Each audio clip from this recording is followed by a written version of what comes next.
Bonsoir à tous. Nouvelle journée de mobilisation pour les agriculteurs dans la région. Les différents syndicats de la profession ne lâchent pas, notamment sur l'accord de libre-échange entre l'Union européenne et les pays du Mercosur.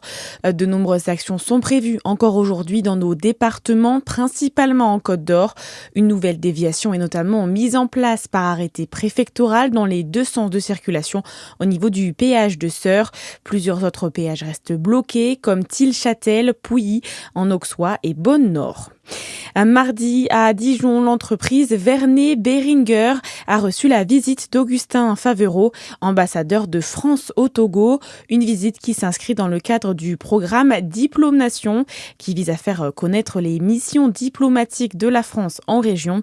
Au cours de la visite dans les locaux du fabricant de machines dijonnais, Augustin Favereau a détaillé le rôle de sa visite. D'une certaine manière, pour dire à tous les Bourguignons et les Dijonnais que moi aussi, comme ambassadeur de France au Togo, je travaille pour eux.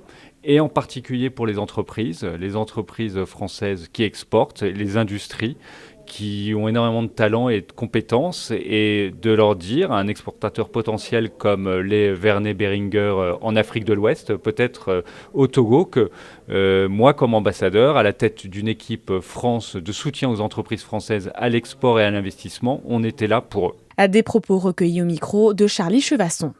Réaction après l'incendie de Crans-Montana en Suisse. Après l'incident mortel lors de la nuit du Nouvel An, plusieurs discothèques de Dijon ont décidé d'abandonner l'utilisation de feux de Bengale. Des initiatives saluées par les syndicats du secteur. Pour rappel, l'enquête suisse a révélé que des bougies en forme de fontaine ont enflammé le plafond de l'établissement. Le drame a fait 40 morts, dont 9 Français et 116 blessés. La tempête Goretti se rapproche en Côte d'Or. Des rafales de vent sont attendues dès cette nuit sur le territoire, jusqu'à 80 km/h selon Météo France. Conséquence des intempéries, les trains peuvent être ralentis voire annulés selon la SNCF, et les parcs de Dijon et Beaune ont été fermés cet après-midi. Cette tempête va toucher plus violemment le nord-ouest de la France et notamment le département de la Manche, qui sera placé en vigilance rouge dès 21h. Dans l'actualité également, il a foulé le sol français en fin d'après-midi.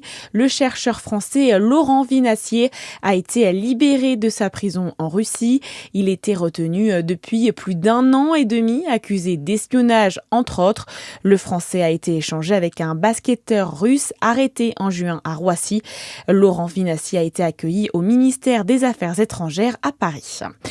Et puis du foot pour terminer, le trophée des champions ce soir. Le PSG, champion de France en titre, est opposé à l'OM. Bonne soirée sur Fréquence Plus.